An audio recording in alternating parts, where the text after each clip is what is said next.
하나님 말씀 같이 보겠습니다. 오늘 로마서 8장 1절에서 11절까지 한 절씩 같이 교독하겠습니다. 로마서 8장 1절에서 11절까지 말씀입니다.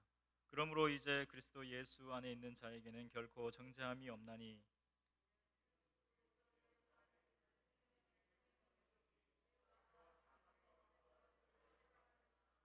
율법이 육신으로 말미암아 연약하여 할 수 없는 그것을 하나님은 하시나니 곧 죄를 인하여 자기 아들을 죄 있는 육신의 모양으로 보내어 육신의 죄를 정하사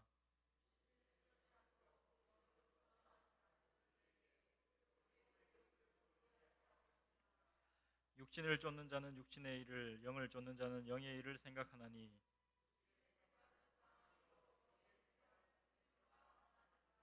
육신의 생각은 하나님과 원수가 되나니 이는 하나님의 법에 굴복치 아니할 뿐 아니라 할 수도 없음이라.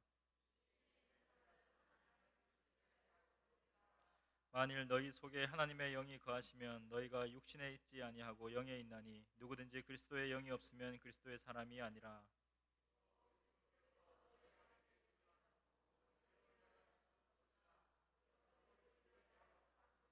같이 읽겠습니다. 예수를 죽은 자 가운데서 살리신 이의 영이 너희 안에 거하시면 그리스도 예수를 죽은 자 가운데서 살리신 이가 너희 안에 거하시는 그의 영으로 말미암아 너희 죽을 몸도 살리시리라. 아멘. 계속해서 우리 로마서 8장 말씀을 계속 나누고 있습니다. 우리 그동안 로마서를 통해 가지고 우리가 그동안 확인했던 게 있다면 우리가 받은 이 구원이라는 거, 이거는 시간이 걸린다는 것이죠. 어느 한순간에 이렇게 되지 않고 이 구원이라는 것에는 과정이 있어야 된다. 그 과정을 다 거치지 않으면 이 구원이 완성될 수가 없다. 그 구원의 단계들을 누구는 잘나서 다 가고 누구는 못나서 못 가는 것이 아니고 하나님 안에서 하나님의 백성으로 부름받은 사람들은 이 과정을 다 무조건 거쳐야 되고 그 과정을 거치지 않으면 우리는 결코 그 하나님 나라에 들어갈 수 없다. 이런 것들을 이제 우리가 같이 말씀을 통해서 나눴습니다. 그러니까 죽음조차도 이 구원의 어떤 장애물이 되지는 않는다. 우리 지난주에 그렇게 나눴습니다. 대충 이렇게 믿다가 대충 살다가 죽으면 천국 가겠지, 그런 말이 통하지 않는다. 그렇게 말씀을 드렸습니다. 그걸 통해서 우리에게 뭐가 있느냐? 이 중간 연계, 요즘 교회에서 잘 얘기하지 않는 그 중간 연계라는 것이 분명히 전제가 되어야 되고, 그것에 대해서 우리가 이해하지 않으면 우리는 이 구원을 소홀히 생각할 수 있고 우리가 가는 이 신앙에 있어서 어떤 열심을 낼 이유가 없어진다는 그런 말씀을 드렸습니다. 그래서 우리가 지난주에 이렇게 성경적인 근거, 이 중간 연계가 반드시 있다라는 그런 근거들과 또 믿음의 선진들의 어떤 고백들, 또 신앙의 전통들, 그런 것들을 우리가 살펴봤습니다. 성경에서 얘기하는 그 스올, 하데스, 이런 그 죽은 사람들이 가서 머무르는 심판대가 있는 그 영역이 반드시 있고, 거기를 거쳐서 우리가 그 심판대를 거쳐서 우리가 천국을 가든지 지옥을 가든지 결정이 되는 것이라고 그렇게 말씀을 드렸습니다. 이것은 무슨 우리의 행위로 구원을 받는다, 내가 열심히 노력해서 구원을 얻는다, 그런 의미가 아니라고 말씀을 드렸죠. 우리가 구원을 받은 것은 믿음으로 구원을 받는 겁니다. 이 로마서에서 계속 얘기하듯이 믿음의 법칙, 하나님께서 우리를 아무런 이유도 없이 원인도 없이 우리를 부르셔서 당신의 자녀를 삼으시고, 그래서 그 자녀, 영광된 자녀의 자리에 가기까지 지금도 우리를 붙들고 계신다. 그것이 이 구원의 가장 핵심입니다. 그런데 그 구원의 목적이 뭐냐? 그것을 우리가 이해해야 된다는 거죠. 그냥 가만히 있으면 구원이 되느냐? 그냥 로봇처럼 하나님께서 조정해 주시냐? 아니면은 죽고 나서 이렇게 뇌 수술을 거쳐가지고 죄 짓지 않는 사람이 되느냐? 그런 게 아니라는 거죠. 이 구원의 목적이라는 것 자체가 내가 바뀌는 것이 목적입니다. 하나님께서 우리를 바꿔놓기로 작정하신 겁니다. 우리의 속을 고쳐놓겠다, 이렇게 하나님께서 약속을 하신 겁니다. 그렇기 때문에 이거는 결국 내가 하는 것처럼 보이고 내가 억지로 노력을 해서 구원을 이루는 것처럼 보이지만, 사실 이 구원이라는 것은 전적인 하나님의 소관이다. 이거를 우리가 잘 이해할 필요가 있다는 것입니다. 이 말씀을 한번 찾아보실까요? 베드로후서 1장 말씀을 한번 보겠습니다.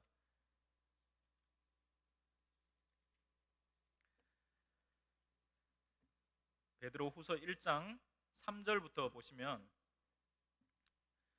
이렇게 말씀을 합니다. 그의 신기한 능력으로 생명과 경건에 속한 모든 것을 우리에게 주셨으니, 하나님께서 우리를 구원하셔서 우리에게 생명과 경건에 속한 모든 것을 주셨다, 이렇게 말씀을 하십니다. 이 땅에서 잘 살아가도록 돈을 주셨다, 성공을 주셨다, 부를 주셨다, 권세를 주셨다, 이런 말씀이 아니고, 우리가 이 땅에서 하나님의 자녀로서 이렇게 변화되고 자라나기 위해서 하나님께서는 거기에 필요한 것들을 주신 것입니다. 생명과 경건에 속한 모든 것을 우리에게 넉넉하게 주셨다. 왜? 이는 자기의 영광과 덕으로서 우리를 부르신 자를 알므로 말미암음이라.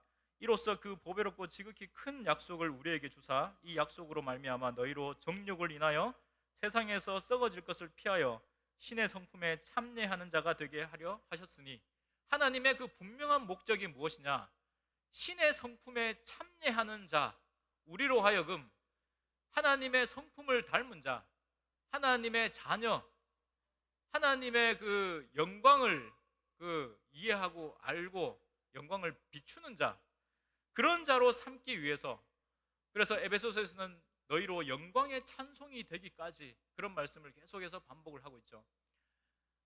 하나님을 닮은 자로 만드시는 것이 하나님의 목적이시고, 이러므로 너희가 더욱 힘써 너희 믿음의 덕을, 덕의 지식을, 지식의 절제를, 절제의 인내를, 인내의 경건을, 경건의 형제우애를, 형제우애의 사랑을 공급하라. 이런 것들이 우리에게 지금도 허락되고 요구되고 있다는 것입니다. 이런 것이 너희에게 있어 흡족한즉 너희로 우리 주 예수 그리스도를 알기에 게으르지 않고 열매 없는 자가 되지 않게 하려니와. 이 구원의 목적 자체가 지금 우리가 읽었던 말씀처럼 우리의 이 부족한 성품이 갈고 닦여져서 하나님의 그 신의 성품에 참여하는 것이고, 이 과정을 거치다 보면은 필연적으로 우리의 속에 있는 이 죄성이 뽑혀져 나가고 내 속에 있는 이 자존심이 파탄이 나는 그 경험을 반드시 거치게 된다는 거죠. 내가 박살나는 그 과정을 거치지 않고는 결코 우리는 이 사랑이라는 그 경지까지 이르러 갈 수가 없다는 겁니다. 그래서 결국 이런 사람들이 모여서 뭘 이루는 겁니까? 하나님의 나라를 이루는 것입니다. 그리스도의 그 영원한 나라, 지금 읽어봤던 그 1장 10절부터 보시면, 그러므로 형제들아 더욱 힘써 너희 부르심과 택하심을 굳게 하라. 너희가 이것을 행한즉 언제든지 실족지 아니하리라. 이같이 하면 우리 주 곧 구주 예수 그리스도의 영원한 나라에 들어감을 넉넉히 너희에게 주시리라. 이런 과정을 모두 거친 자들이 들어가는 곳이 바로 이 예수 그리스도의 나라라고 이렇게 우리에게 지금 이렇게 말씀을 해주시는 것이죠. 그 나라는 더 이상 죄가 활개칠 수 없는 곳이고 더 이상 타락할 수 있는 그런 가능성조차도 없는 것입니다. 그래야지 거기가 하늘나라지. 거기에서 우리가 다시 타락하고 다시 떨어진다면 어떻게 되겠습니까? 다시 이것을 또 반복하고 또 예수님이 또 오셔서 또 십자가를 지셔야 됩니까?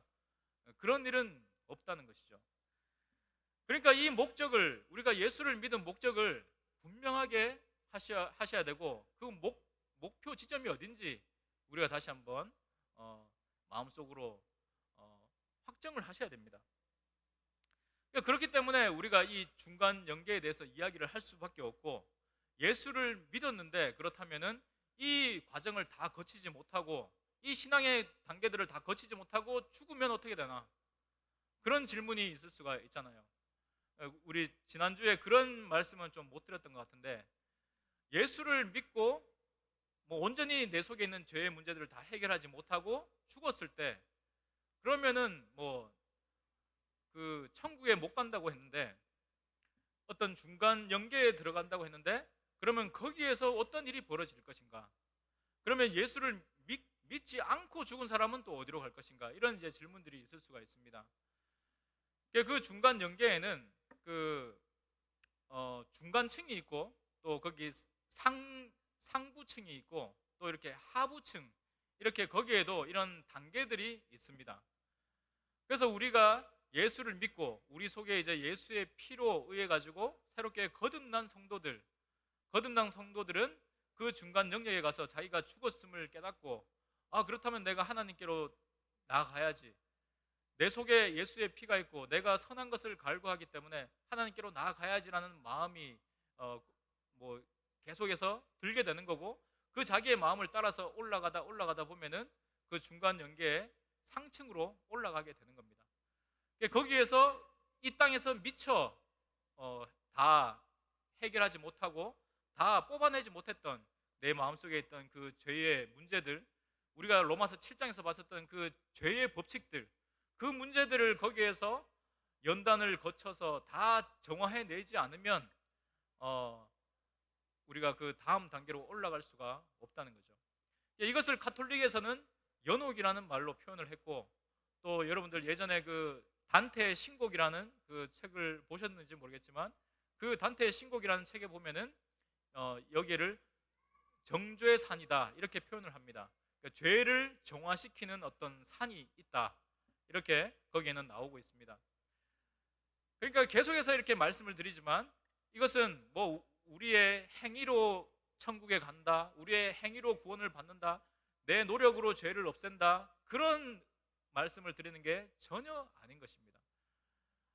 우리가 직접 이 과정을 거치지 않으면 우리는 이 죄의 문제로부터 온전히 벗어난 어떤 하나님의 인격을 가진 자녀가 될 수 없기 때문에 하나님은 이 과정을 우리로 하여금 거치게 하시는 것입니다.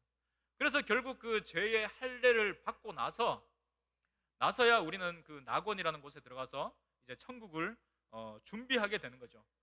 반면에 그 예수 그리스도의 피가 없고 이 땅에서 하나님을 믿지 않고 죽었던 영혼들은 계속해서 하나님을 피해서 하나님을 대적해서 밑으로 내려가다 보니까 거기에서 이제 심판대를 거쳐서 지옥으로 가게 될 수밖에 없는 겁니다.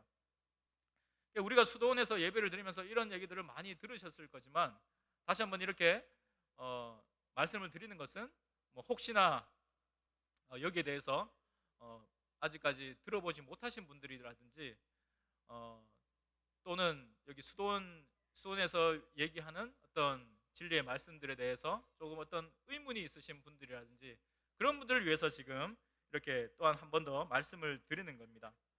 그러니까 다시 한번 강조해서 말씀을 드리지만, 우리 속에 이 죄성을 벗어버리는 것, 이것이 사실은 가장 큰 이 땅에서의 목적이고, 이것은 우리의 노력으로 되는 게 아니라 예수 그리스도께서 오셔서 비로소 가능하게 된 것입니다. 이 말씀을 다시 본문으로 돌아오셔가지고 이 말씀을 한번 보시기 바랍니다. 3절 4절 말씀 보시면, 율법이 육신으로 말미암아 연약하여 할 수 없는 그것을, 여기에서 말하는 이 육신이라는 것은 우리의 이 육체를 말하는 게 아니고요, 우리의 옛사람을 말하는 겁니다. 거듭나지 못했을 때의 나, 옛자, 예수 그리스도를 받아들이지 않은 자연인, 그것을 이 성경에서는 육신이라고 표현을 합니다. 그 육신이 연약해서 하나님께서 주신 그 율법을 지킬 수가 없었다는 거죠. 우리가 로마서 7장에서 계속 봤듯이 우리는 끊임없이 그 죄의 법칙을 따라서 끌려다닐 수밖에 없었습니다. 내가 이렇게 착한 일을 해보려고 해도 이렇게 확 내 속에서 막 넘쳐오르는 그 죄 때문에 내가 생각했던 것 말고 다른 행동을 하고 다른 말을 하는 경험들을 많이 하시죠? 지금도 하시죠? 부부끼리 있으면 하시죠? 밖에 나오면 젠틀맨인데 꼭 아내한테는 안 되더라고요. 꼭 남편한테는 좋은 말이 안 나가고 좋은 표정이 안 나가고 끌려다니는 거죠. 내 속에 있는 그 죄의 법칙에 의해서.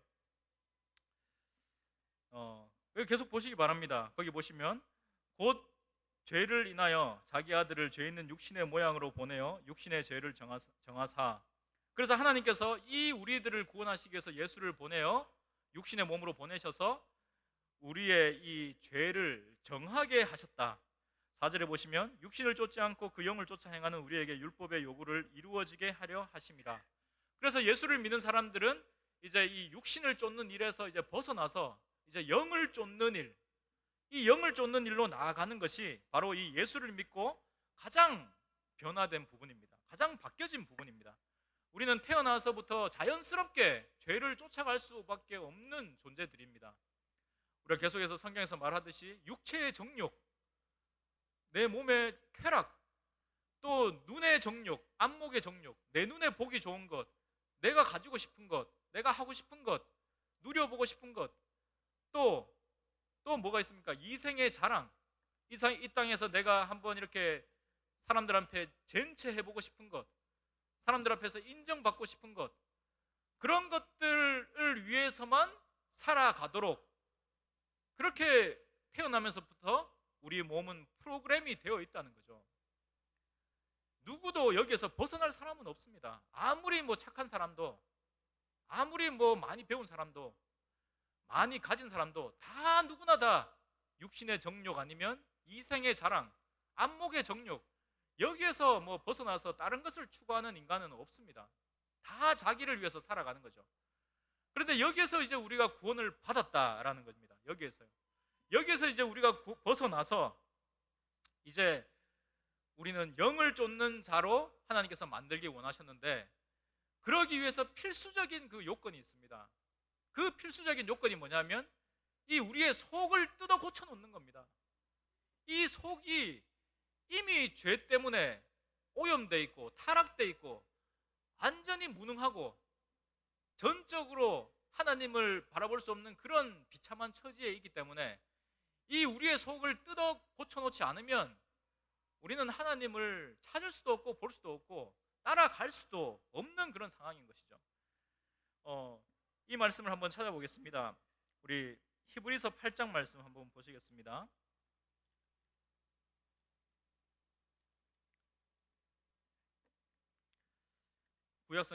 신약성경 뒤쪽으로 가시면 히브리서 신약성경 360페이지쯤에 있습니다. 히브리서 8장 7절부터 한번 보겠습니다. 7절부터 보시면 저 첫 언약이 무음하였다면 둘째 것을 요구할 일이 없었으려니와, 이렇게 말씀을 합니다. 첫 언약이라는 것은 하나님께서 이 이스라엘 백성들하고 맺었던 그 언약이죠. 짐승을 잡고 제사를 지내고 그 모세의 율법을 말하는 것입니다.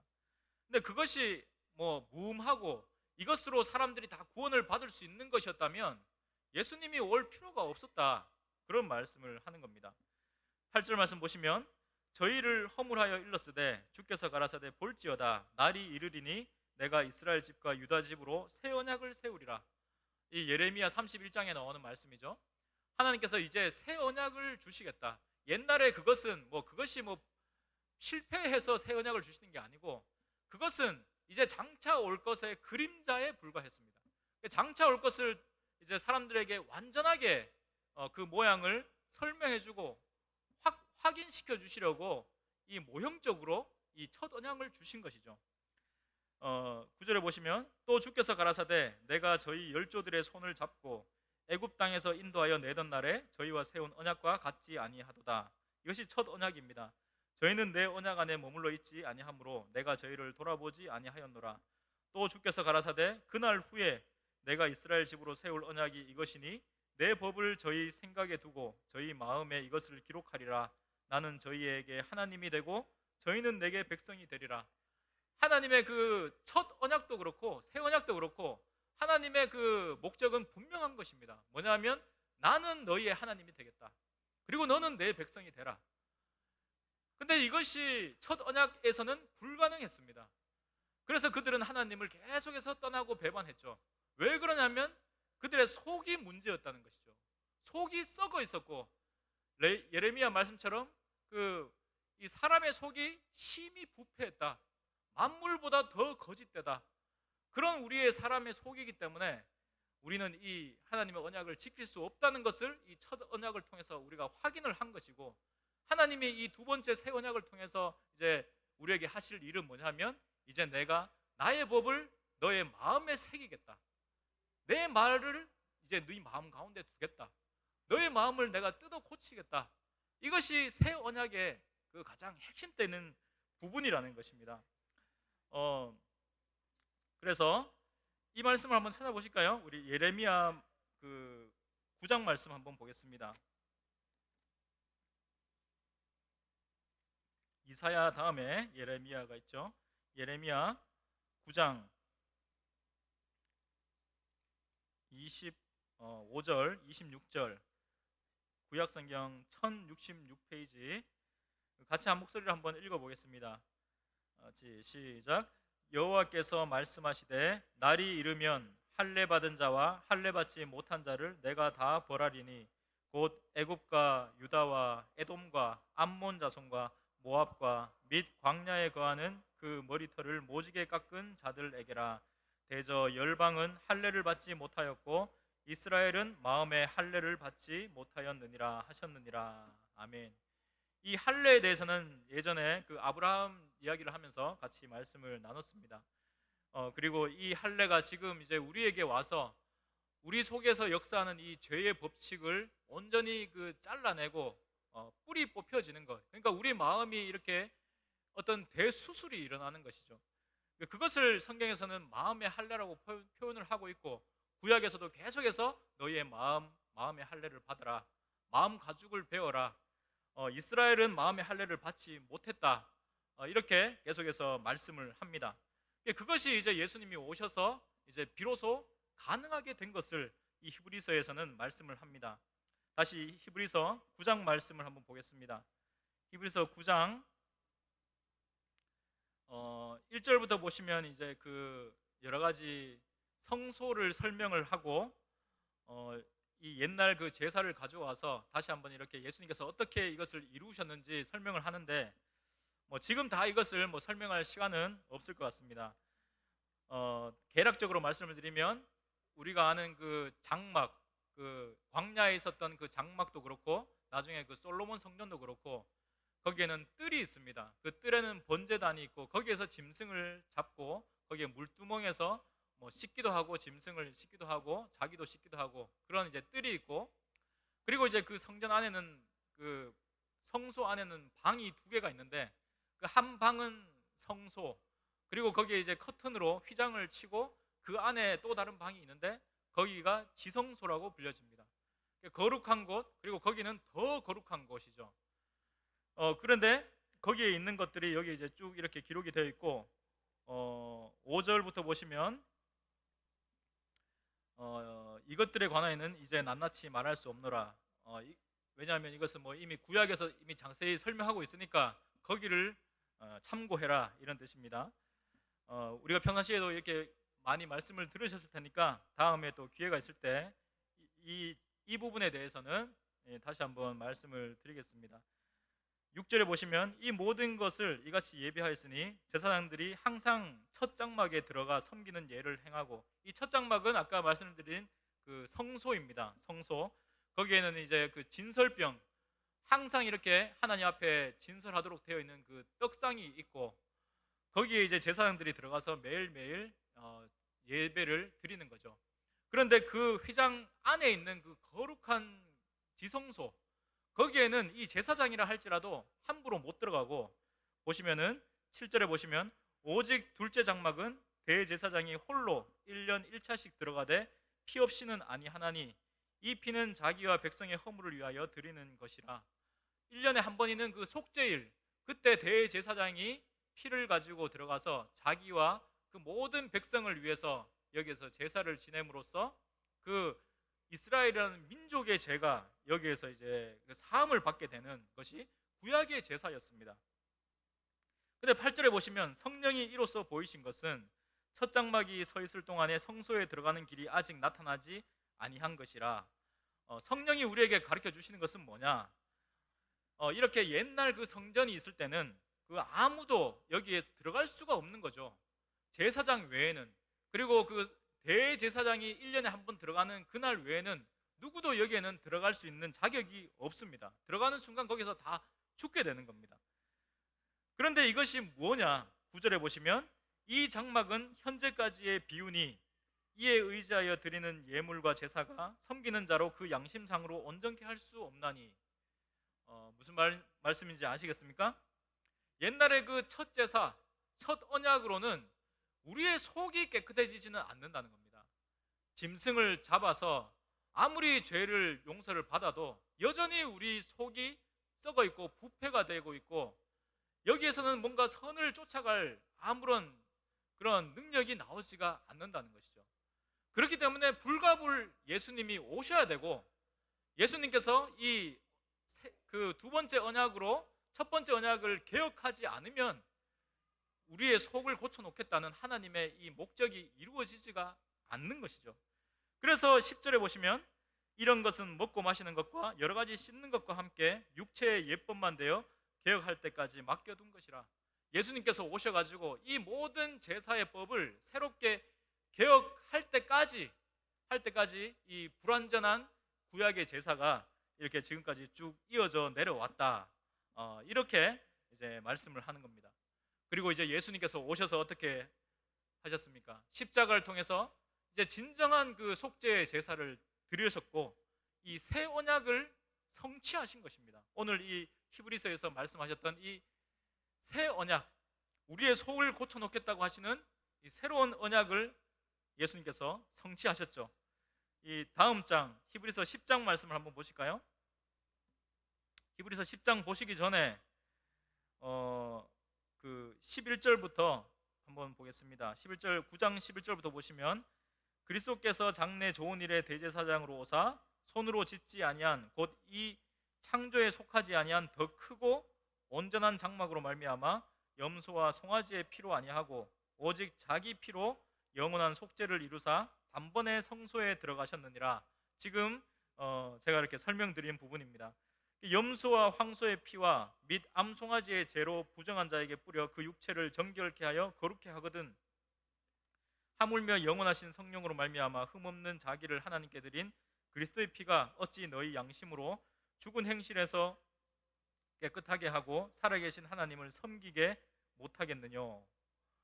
이를 인하여 그는 새 언약의 중보니 이는 첫 언약 때의 범한 죄를 속하려고 죽으사 부르심을 입은 자로 하여금 영원한 기업의 약속을 얻게 하려 하심이니라. 아멘.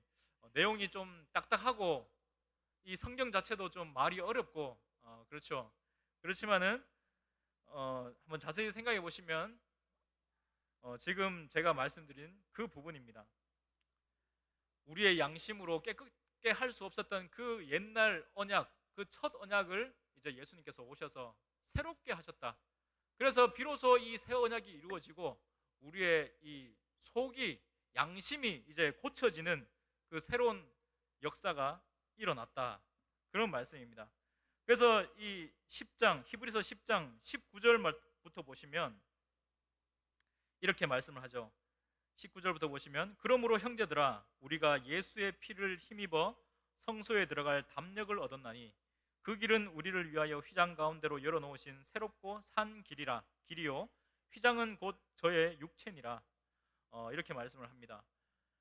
아무도 그 첫 언약 아래에서는 그 성소에 들어갈 수도 없었고, 더더욱 그 대제사장이 1년에 한 번 들어가는 그 지성소 안에는 더 들어갈 수가 없었는데, 이제 예수님께서 오셔서 직접 이 휘장을 어떻게 하셨습니까? 휘장을 찢으신 거죠. 여기에 보니까 휘장은 곧 저의 육체니라.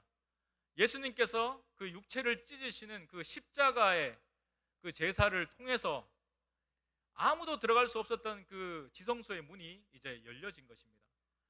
그리고 이제 우리는 이제 제사장을 통할 필요 없이 우리는 모두 예수의 이름으로 예수의 피를 가지고 이제 직접 내가 제사장이 되어서 지성소 안으로 들어가서 하나님께 우리의 죄를 놓고 이 죄를 용서해 달라고, 이 예수 그리스도의 피를 보시고 내 죄를 사해 달라고 이제 우리는 직접 하나님께 구할 수 있는 그런 새로운 언약의 시대가 이제 열려졌다고 우리에게 말씀하는 것입니다.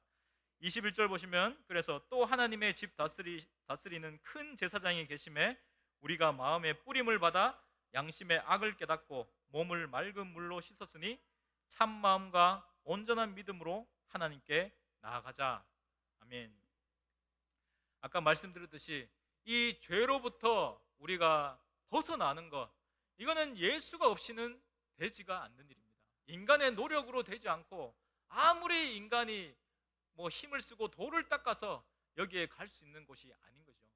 그렇기 때문에 예수님께서 오셔서 자신의 육체를 찢으셨고, 그래서 이 성소와 지성소의 문을 활짝 여셔가지고 누구든지 제사장이 되어 예수의 피를 가지고 직접 자기의 죄를 하나님께 고할 수 있는 이 길을 우리에게 열어두셨다는 것입니다.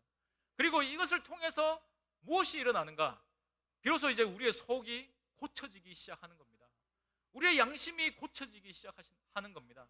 짐승을 잡아도 되지 않고 아무리 소를 죽이고 그 피를 뿌려도 되지 않던 내 썩고 부패한 이 속이 이제 예수 그리스도의 그 피로 말미암아서 이제 우리는 변화가 되기 시작하는 겁니다. 내 죄가 하나씩 끊어져 나가기 시작하는 겁니다. 이 과정을 거치라고 우리에게 말씀을 하시는 것이죠. 이 과정을 거쳐서 결국 우리 속에 있는 이 죄의 법칙, 그 내 속을 막 이렇게 도사리고 있던 어찌할 수 없던 그 사망의 몸, 거기에서 우리가 이제 벗어나는 그 은총을 경험하라. 그것이 우리에게 요구하시는 하나님의 명령입니다. 본문으로 다시 돌아오셔가지고 로마서 말씀을 돌아오셔서 아까 읽었던 그 3절 4절 말씀을 다시 한번 보시기 바랍니다.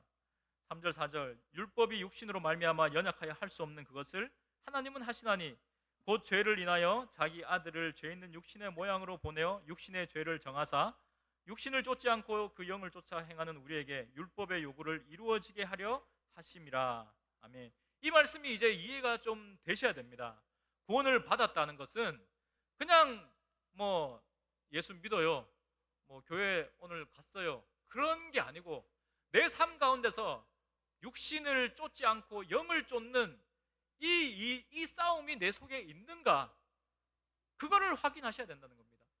예수 그리스도의 피를 가지고 오늘도 내가 하나님 앞에 나아가서 하나님, 내 자격으로 나오지 않았지만 내 부족한 능력으로 되지 않지만 이 예수 그리스도의 피를 보시고 오늘도 이 죄를 용서해 주시옵소서. 그리고 내가 다시는 이 죄의 법칙에 빠져들지 않도록 은혜를 주시옵소서. 그래서 내가 이 육신을 쫓지 않고 이제는 영을 쫓아 살 수 있도록 주님 도와주시옵소서. 새로운 의를 행할 수 있도록 주님께서 말씀하신 그 성령의 열매들, 그것들을 내 삶 가운데서 맺을 수 있도록 은혜를 주시옵소서. 이 싸움이 우리 속에 있어야 된다는 것입니다. 이것이 매일매일 우리 속에서 일어나야 됩니다. 그것이야말로 구원을 받은 자의 모습이고, 이것이 매일매일 반복이 되고 쌓여지고, 그래서 단계가 올라가야 결국 어떤 거대한 그 우리 속에서 어찌할 수 없었던 그 죄의 뭉치가 떨어져 나가는 그 은총을 경험하는 그 단계까지 우리가 갈 수 있다는 것이죠. 하루아침에 되지 않는 겁니다. 매일매일 이 싸움을 거쳐야 된다는 것입니다. 이것을 하지 않고 있다면 우리는 길을 잘못 든 것입니다. 우리는 지금 방향을 잘못 잡은 것입니다. 9절 말씀 한번 보실까요? 9절 보시면 만일 너희 속에 하나님의 영이 거하시면 너희가 육신에 있지 아니하고 영에 있나니 누구든지 그리스도의 영이 없으면 그리스도의 사람이 아니라. 우리 속에 무엇이 있다고 말씀합니까? 하나님께서 보내주신 성령이 있다고 말씀을 하십니다. 사람마다 이 성령이 역사하는 강도는 다 다를 수 있습니다. 어떤 사람은 강하게 역사하고 어떤 사람들은 내가 진짜 성령을 받았는지 못 받았는지 의심하는 그런 분들도 있습니다. 그런데 분명한 것은 이 성경에서 말씀하시기를 누구도 이 성령이 없이는 예수 그리스도를 주라고 고백을 할 수가 없다는 겁니다. 우리가 주님을 믿는다고 말을 하고 주님을 나의 주인이라고 고백을 한다면 우리 속에 이렇게 다 성령이 들어와 계신 것입니다. 그렇다면 이제 우리가 그 성령의 음성을 듣는 그 일을 해야 되죠. 그것이 신앙의 궁극적인 싸움인 것입니다. 처음에는 그 목소리가 잘 안 들릴 겁니다. 처음에는 그 음성이 너무나도 작게 들려서 이것이 긴가민가 할 것입니다. 그런데 우리가 그 목소리에 순종하고 도대체 여기에서는 내가 어디로 가야지 육신을 쫓지 않는 것인가?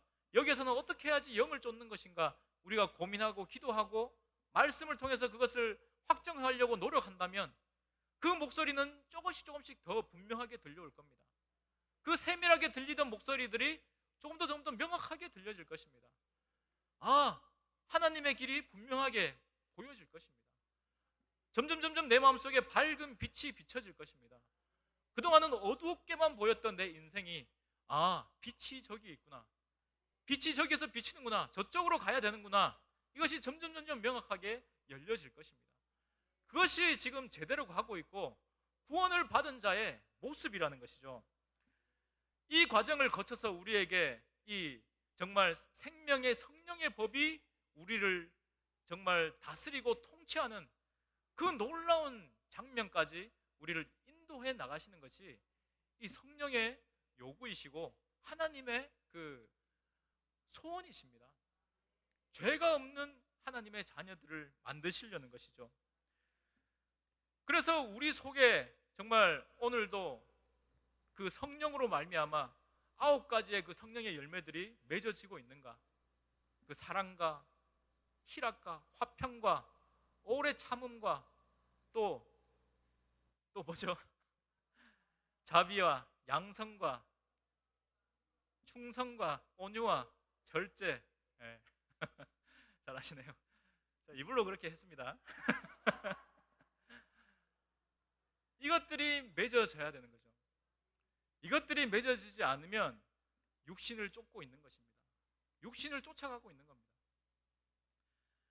그래서 결국 이 로마서 8장 1절 2절에서 말하는 그 생명의 성령의 법 아래에서 온전히 이 죄의 법칙이 해결된 사람에게는 더 이상 이 죄들이 공격을 해 들어올 수가 없습니다. 이 육체는 여전히 죄를 알고 있고 죄의 성질을 기억하고 있고 죄의 그 쾌감들을 알고 있습니다. 그래서 이 한 번씩 생각이 나요. 그리고 한 번씩 이렇게 유혹이 옵니다. 그런데 그것이 우리 속에 들어와서 내 의지와 상관없이 나를 막 휘젓고 내 속을 뒤집어 엎고 나를 죄 가운데로 다시 끌고 가서 처참한 곳으로 처박아 버리는 그런 일은 더 이상 일어나지 않는다는 것입니다. 우리는 생명의 성령의 법 아래서 이제는 사랑을 열매 맺고 온유를 열매 맺고 오래 참음을 열매 맺고 충성과 인내와 절제와 정절과 그런 것들을 열매 맺는 그런 아름다운 삶을 비로소 살아갈 수 있게 되는 것이 바로 이 하나님께서 우리에게 주시고자 하는 이 놀라운 이 할례의 은총이라는 것을 기억하시기 바랍니다. 아무리 짐승을 잡아도 아무리 짐승을 죽여도 변하지 않던 우리의 속이 이 십자가의 능력, 우리와 함께 십자가에 달리셨던 그 예수 그리스도의 그 죽으심, 그 십자가의 능력으로 말미암아 내가 조금씩 죽어가고 그리고 반면에 살아나는 그 부활의 능력, 생명의 능력, 그것이 우리 속에 들어와서 우리로 하여금 조금씩 이 선과 의를 열매 맺을 수 있도록 만들어 주시는 것, 그것이 구원받은 자가 가는 가장 복된 길이라는 것을 기억하시기 바랍니다. 오늘 읽었던 그 8절 말씀 보시면 그래서 성경은 이렇게 말씀합니다. 육신에 있는 자들은 하나님을 기쁘시게 할 수 없느니라. 다른 말로 영을 쫓는 자만이 하나님을 기쁘시게 한다는 겁니다. 하나님께서 가장 원하시고 우리에게 가장 바라시는 그 소원이 뭔가? 우리가 영을 쫓는 자가 되기를 원하신다는 것이죠. 그렇기 때문에 우리는 힘들더라도 다시 한번 일어나야 됩니다. 피곤하더라도 다시 힘을 내셔서 이 길을 걸어가셔야 됩니다. 이 신앙의 싸움을 다시 한번 시작해야 됩니다. 우리 속에 선한 일을 시작하시는 이가 그리스도의 날이 올 때까지 반드시 이루실 것이다, 그렇게 우리에게 말씀하십니다.